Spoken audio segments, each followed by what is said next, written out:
25 लाख रुपए की लागत से 5 साल पहले 2019 में बना। देखिए, बिहार में उद्घाटन से पहले ही पुल धड़ाम हो गया। 12 करोड़ रुपए की इसमें लागत लगी और ये जो 12 करोड़ रुपए है ये टैक्स का पैसा होता है। ये सरकारों की अपनी जेब से पैसा नहीं आता है, ये टैक्स जो वहाँ के नागरिक दे रहे होते हैं उस पैसे से इस तरह के प्रोजेक्ट्स बनाए। देखा आपने कि कैसे आपके द्वारा दिए गए टैक्स के पैसे से जो आपकी सुविधा के लिए बनने वाले बड़े बड़े पुल, ब्रिजेस, चाहे एयरपोर्ट के शेड हो, चाहे रेलवे स्टेशन के शेड हो, किस प्रकार से गिरते नजर आ रहे हैं। क्या ऐसी ही एक घटना का इंतजार कर रहा है मध्य प्रदेश के जिला बालाघाट का रेलवे स्टेशन का शेड, जहां दोस्तों आगे की आज की इस विशेष खबर में देखेंगे कि कैसे अनियमितता के चलते बालाघाट रेलवे स्टेशन का निर्माण कार्य चल रहा है, जहां पर ना ही मौजूदा हालात पर कोई इंजीनियर होता है और ना ही ड्राइंग के अनुसार वहां पर निर्माण कार्य हो रहा है। क्वालिटी का कोई अता पता नहीं है, बस जो मन में आ रहा है वो कर रहे हैं। हम आपको बता दें कि कुछ एक पेटी कॉन्ट्रैक्टरों ने इससे काम ले लिया है और अपने मनमाने तरीके से उस कार्य को वो अंजाम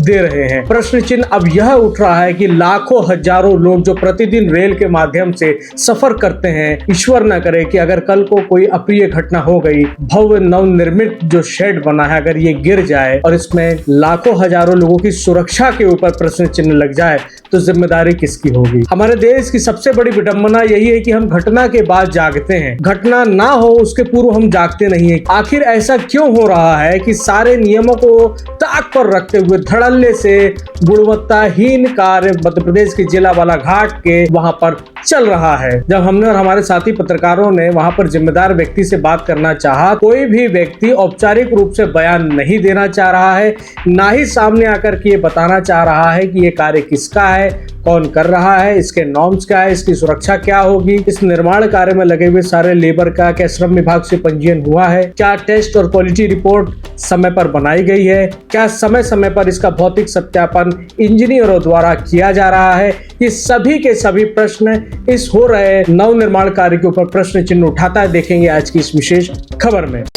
नमस्कार, जय जवान जय किसान, क्रांतिवीर न्यूज के सभी दर्शकों को नमस्कार। जहां दोस्तों मध्य प्रदेश ही नहीं पूरे भारतवर्ष में लगातार आप देख रहे हैं कि कहीं ब्रिजेस गिर रहे हैं, कहीं पुल गिर रहे हैं, कहीं पुलिया गिर रहे हैं और उस ब्रिज के गिरने के पीछे लापरवाही सरकार के ऊपर प्रश्न चिन्ह खड़ा किया जाता है। आखिर में समय रहते पहले ही क्यों नहीं जाग जाता है हमारा प्रशासन। अब आप देख सकते हैं कि हम लोग मध्य प्रदेश के जिला बालाघाट में हैं, जहाँ पर अभी ये शेड बनाने का काम चल रहा है और आप देख सकते हैं, कैमरामैन से मैं कहूँगा कि हमारे साथ आए। जिस कॉलम के ऊपर हजारों टन लोड रहने वाला है खुद बाहर आ चुका है पूरा कॉलम से। आप ये पाइप देख सकते हैं, ये पाइप को सेंटर में रहना चाहिए और चूंकि ये पाइप सेंटर में नहीं है, बिल्कुल कॉर्नर में आ गया है। जब इस पर लोड का वेरिएशन आएगा और जैसे ही लोड आएगा तो ये शेड नीचे गिर जाएगा। अब प्रश्न ये उठता है कि जवाबदारी किसकी है। शेड गिर जाने के बाद वो हजारों लोग जो इस शेड के नीचे खड़े होंगे, उनकी जान माल की हानि के जिम्मेदार कौन होगा। क्या ऐसे हो रहे भ्रष्टाचार से संबंधित जितने भी कार्य चल रहे हैं, आप देख सकते हैं कि ये कैसे विकास कार्य है। ये पूरा कॉलम ही आउट है, आप देख रहे हैं। ये पूरा जो ये पाइप है ये बिल्कुल बाहर की ओर निकला जा रहा है और इससे अभी मैं कैमरामैन से कहूँगा कि हमने एक कॉलम और देखा था कि उसके जो छेद हैं वो पूरे बाहर आ गए और उसका गैप जो है अलग ही दिखाई दे रहा है।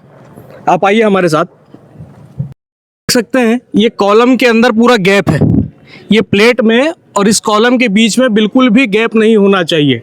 उसी के साथ साथ में एक बोल्ट को निकालने के लिए लगभग 10 से 15 ऐसे छेद मार दिए गए हैं और उसके बाद में ये जो प्लेट है इसकी ताकत और क्षमता जो है पूर्ण रूप से ध्वस्त हो गई है, जिसका प्रमाण हम नहीं देंगे, ये और गवाही स्वयं देगा।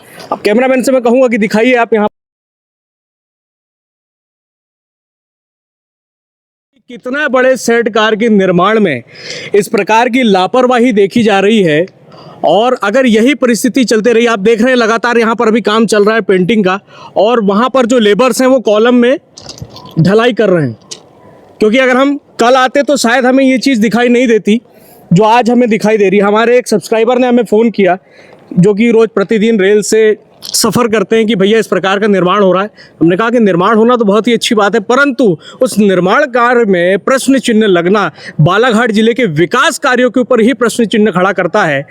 और यहाँ पर ये रेलवे का काम है। आपको मैं जानकारी के लिए बता दूं कि लगातार 1 महीने के भीतर पूरे भारतवर्ष में 27 से अधिक रेल दुर्घटना सामने नजर आ रही है और पूरे भारतवर्ष में लगातार कहीं एयरपोर्ट के कहीं शेड्स गिरते दिखाई दे रहे हैं। लगातार ऐसी घटनाएं सामने आने के बाद में भी आखिर क्यों चुप्पी साधी जा रही है? अगर इस प्रकार के ही विकास कार्य होंगे, आपके दिए हुए टैक्स के पैसे से ये निर्माण हो रहा है आपके लिए, और जब आप यहाँ आकर के खड़े होंगे तो भगवान ना करे शायद ऐसा हो सकता है कि गिर जाए जिसमें आप और हम इस दुनिया को अलविदा कह देंगे। प्रतिदिन रेलवे स्टेशन से रेल के माध्यम से सफर करते हैं। हाँ। आप भी करते हैं? हाँ। क्या नाम है आपका? कबीर पटले। कबीर बाबू। और आपका बेटा? कृष्ण कुमार रिनायत। और आपका बेटा? सर आशीष कटरे। लेकिन ये बच्चे प्रतिदिन रेल के माध्यम से अपने स्कूल तक पहुंच रहे हैं।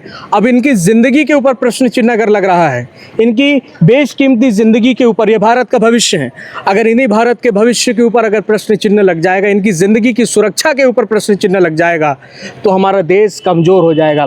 और चंद पैसों के लिए जो इस प्रकार का भ्रष्टाचार कर रहे हैं लोग, इतना पैसा कमाकर आप कहाँ जाइएगा? रहना तो आपको इसी ज़मीन में है।